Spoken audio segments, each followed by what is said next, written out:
Halo Sobat Bola, apa kabar? Semoga semua Baik, sehat selalu. Amin, amin, amin. amin, amin. Timnas Indonesia Senior akan segera menghadapi Irak ya di laga lanjutan kualifikasi Piala Dunia eh, Betul. tahun 2026 nanti. Ya, Dan kalau Indonesia memenangkan laga ini, maka sudah dikuncilah bahwa Indonesia maju ke babak ketiga di kualifikasi ini, bro. Dan itu ya. katanya membuat STY sakit. Benar, bro? Iya kan berita yang sampai ke telinga kita, STI itu sempat dilarikan atau masuk rumah sakit lah sebentar. Hmm, Ternyata dia hanya ngecek kondisinya karena saat itu dia lagi flu ringan sih sebetulnya. Dan menurut STI sendiri, dia juga sudah mulai aktif lagi di pinggir lapangan dan mengawasi para pemainnya untuk latihan gitu loh. hmm, Dan mungkin saja ini juga semacam ini ya, semacam cywar ya, bahwa STY punya cara-cara tersendiri untuk mengaburkan konsentrasi dari tim lawan. Tapi hmm, terlepas dari persoalan itu, memang bahwa pertandingan kali ini menjadi pertandingan yang sangat krusial karena kita harapkan sekali ya bahwa Indonesia ketika di pertandingan pertama, leg pertama melawan Irak kalah sampai 5-1, tentu dengan banyaknya perubahan skuad yang ada dengan penambahan-penambahan dari pemain-pemain diaspora, kita harapkan bahwa hasilnya yang berbeda justru akan kita ambil di GBK nanti gitu loh. hmm. Dan bukan tidak mungkin bahwa Indonesia juga bisa mengambil 3 angka penuh gitu loh. Karena jangan lupa bahwa dukungan penonton pun yang dengan euforia yang demikian besar itu kan menjadi tambahan semangat ya bahwa timnas kita yang saat ini dihuni oleh pemain-pemain bagus, pemain-pemain yang punya banyak pengalaman, berpengalaman di Piala Asia dan segala macam itu kan sebagai modal juga bahwa mereka untuk kualifikasi kali ini akan lebih siap gitu bro. Ya, pemain barunya siapa aja nih, bro? Katanya Ya, Martin Paes belum bisa ya. belum, belum.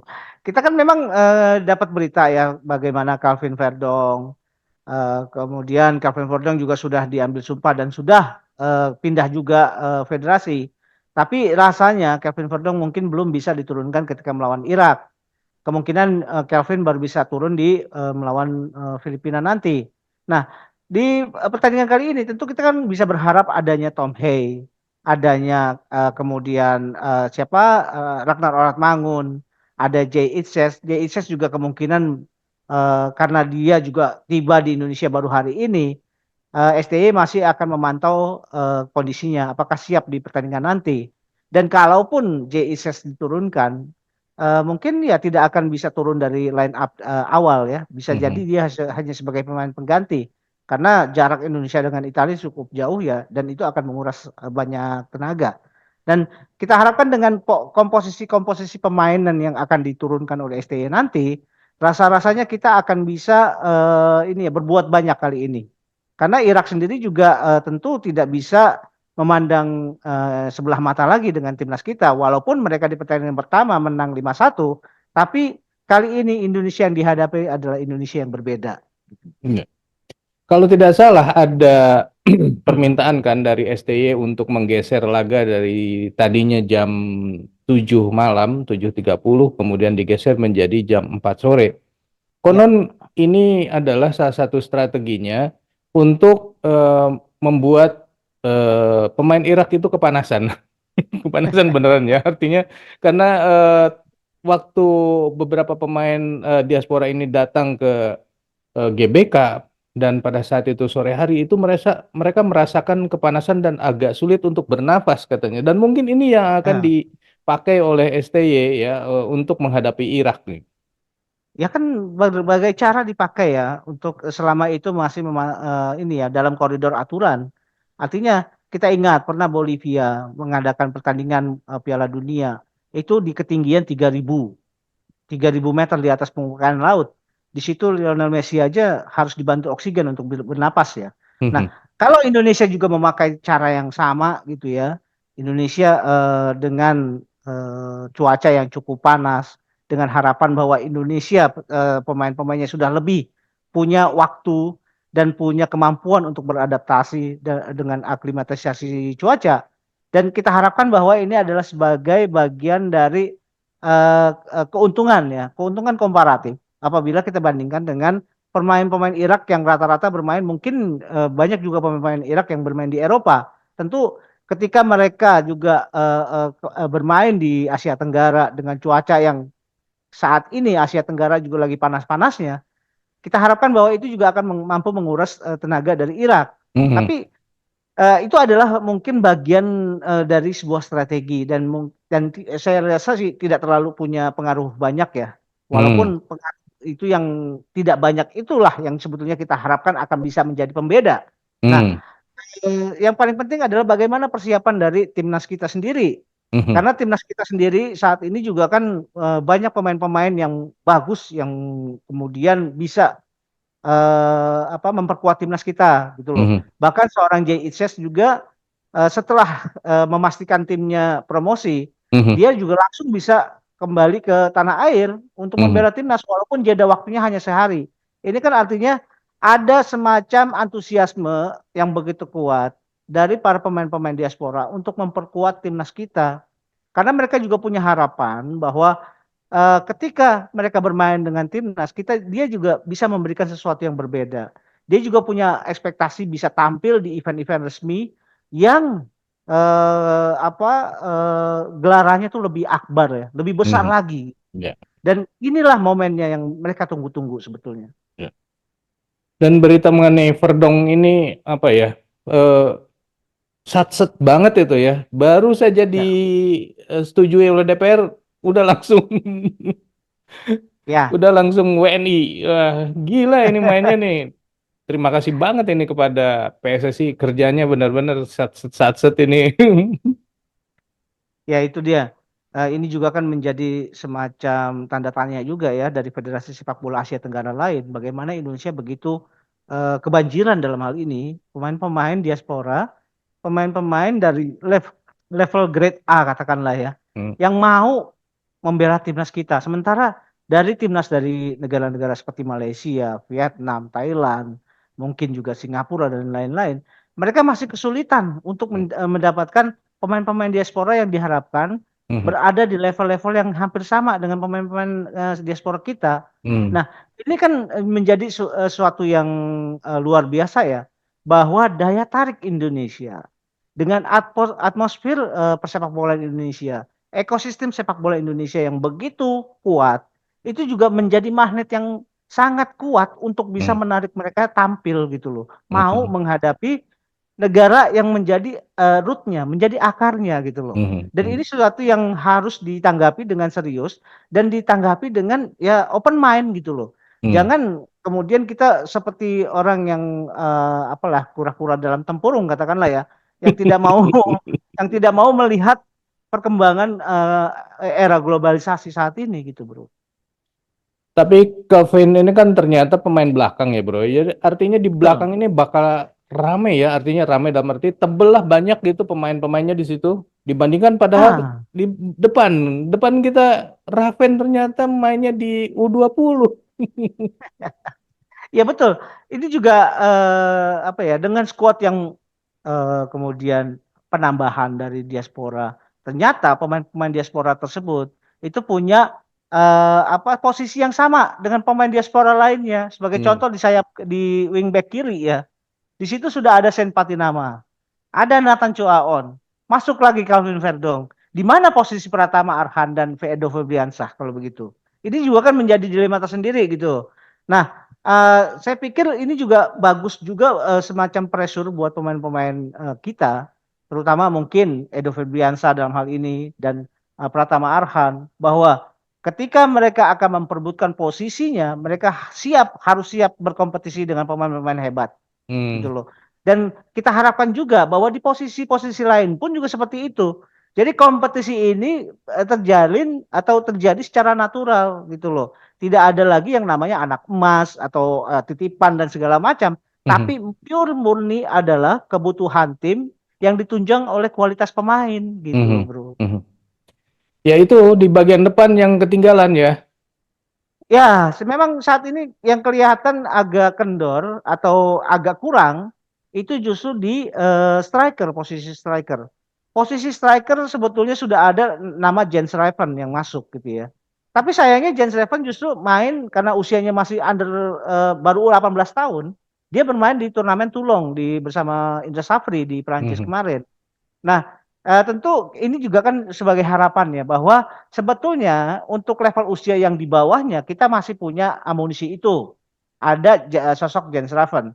Jadi kemudian kita juga masih berharap dari pemain yang berasal dari Liga Inggris, Weatherfield kalau nggak salah ya, itu yang bermain di Crystal Palace.